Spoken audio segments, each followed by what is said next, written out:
Hey guys, Marco here. Today I wanted to make a video talking about an opportunity that I see for libertarians coming up, and that is essentially being able to win over members from the left and kind of getting them to leave that whole camp or ideology and sort of embrace more libertarian ideals.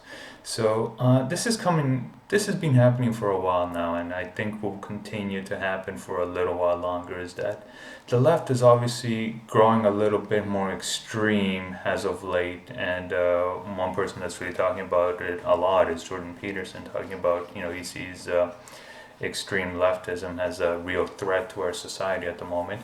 And I think he's got a good point on that issue. Political correctness, gender identity, free speech on campus, all these things are really big issues, right? And it's causing a lot of people to kind of get away from the left. I think who are some big names? I mean, if you just recently watched the Monk debate on political correctness, Stephen Fry, he was going on about how he used to really identify with the left, and as of late, he's had to kind of abandon that camp. And then Lindsay Shepherd, she's been in the news a while. She has one YouTube video, and that's talking about how she's been a leftist for most of her life, but it's just gotten a little too nutty for her, and she's had to leave the left. And then I'm going to show you two YouTube videos that I pulled out of YouTube that I think show what the right way to capitalize on this phenomenon is and what the wrong way to capitalize on this. So Dave Rubin, he has a lot of good interviews on YouTube, reading up on his story a little bit. He used to be part of the left, and now he calls himself a classical liberal.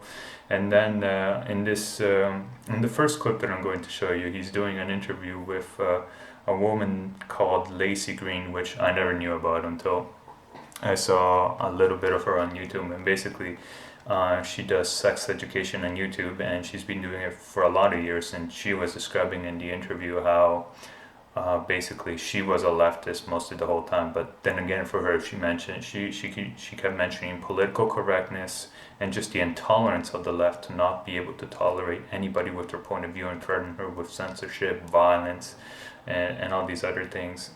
So like I said, the left is bleeding members, and they're going to look for other places that with like-minded people. So this is a great opportunity for libertarians. So the first video is this little clip between Dave Rubin and Lacey Green, and we're just going to show you, and that's going to be a great example of how to go about sort of getting somebody exposed to classical liberal ideas or libertarianism and whatnot. So let's go ahead and watch it. From Patreon, do you think traditional political distinctions even make sense anymore? How would you define yourself, and who did you vote for in 2016 and why? So they're asking a lot there. You said you're liberal before. Yeah. Which I think you mean in sort of the way that I describe liberalism. Which is? Classical liberal, and you believe in the individual. And yeah. Or what does liberalism mean to you? I get really confused about all the terms because people use them differently. So when it gets into like the people who know a lot about poli-sci, I'm like, I'm not really sure what the right word is. Right. And you've got enough going on with words. Yeah, there's enough word stuff. There's enough ways for people to distort what I'm saying or thinking without wading into that. But all right, so without getting caught in the words, if you were to describe yourself politically, like, where would you sort of fall? Well, I'm definitely like a left. I'd say I'm like a leftist, libertarian-leaning, pro-tax libertarian-ish. Like I think businesses should be regulated, and I think that individual freedoms should be very, very highly protected. First Amendment, very, very, very important. Yeah, I mean, I'm not sure how to really capture all my political thoughts without going into each issue and how I see it. Yeah, well, it's funny the way you describe that, because people always say, well, how could you be a left libertarian? But I think you kind of hit it there, that you're for the maximum individual freedom, but you want some controls over corporations. And yes, over business and, I mean, I believe, like, there should be business regulation, but not necessarily, like, personal regulation. All right, fair enough. Does that make sense? I've had a lot of libertarians on here who would disagree with you on that, but that's what it's all about. I'm still figuring it out, and I don't know if that's the most articulate way of putting it, but and that's just the way they think. So it's all good. It's all good. I mean, what I'm saying is, I could probably be convinced there's more to this story. Fair enough. Okay, so did you see what Ruben did there? I mean, it was really neat. There's a lot of people that are gonna be describing themselves as like left libertarian coming up. I mean, this phenomenon started for a little while, and I think it's only gonna get worse and going forward, at least for a little while, until the left really like reorganizes itself and really picks up on the fact that they're bleeding members left and right. So the key thing to know from all that was that Ruben was really respectful of her opinion. He focused on the things that they had in common, and then on the other, and you can see from that fact that the fact that he wasn't pushing anything, that this other person, what's her name again, Green, Lacey Green, she was open to the idea. Hey, I'm open to hearing what you have to say, and maybe you could convince me, because libertarian economics. I mean, realistically, like a lot, most people don't have the time to learn all of it. They are certainly not taught everything in school. And I mean, if you take just this book right here, Man, Economy, and State, from Murray Rothbard, which is like basically, I think, like the Bible of Austrian economics. Who has the time on their free time to read all this? And this is like all dense economic theory. Most people just don't have the time. So it's going to take more than one session for them to go from like from the left, which is basically socialism, to Austrian economics. And you need to take your time. It's gonna take, for a lot of people it might take years. And but the thing with Ruben is he handles it correctly. He's not trying to force it.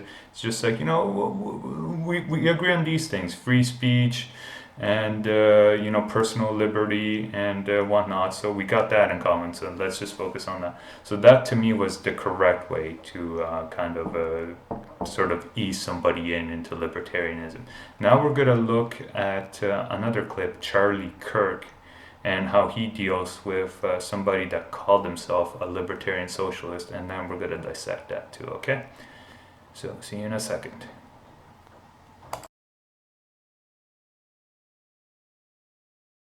Okay, as a libertarian socialist, right, as you would know, the workers controlling the means of production, right? That's just like an economic thing. I don't believe in big government, right? I believe You don't? No government. No government. So no you're an government. anarchist. Yes. I believe in voluntary hierarchy and democracy. Okay, so, wow. But let me ask you a question in all seriousness. No, here's the question. Here's a serious question, though. What's preventing you from doing what the Amish do, get off the grid and just go live like that right now? Well, the Amish are religiously excluded. No, forget the religious component. Well, but the Amish are a great example. It's incredibly difficult to just pick up everything that you have, leave, and go into. So you want to tell me how to live? No, I'm not telling you how to live.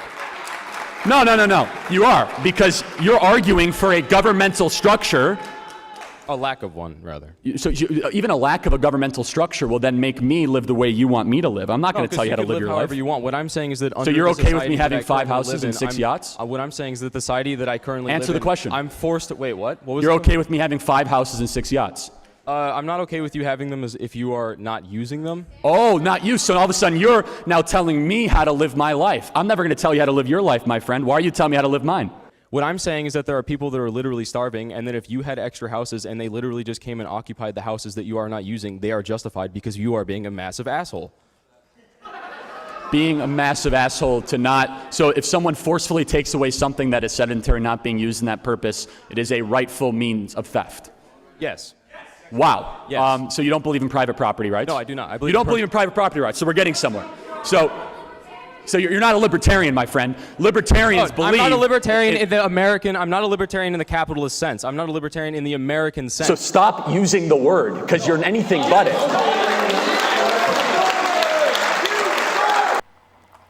Okay, so right there we basically watched what I think is the worst way to kind of try and win somebody over to your side.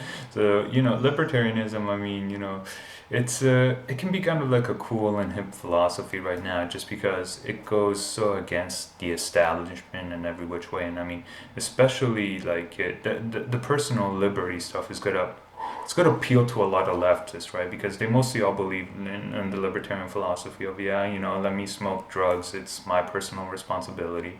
A lot of them, not most of them, believe in free speech. A lot of them are anti-war, and they're just not getting any of this from the Democratic party in the USA. And a lot of times they're not getting this from the Liberals up in Canada with Trudeau. So,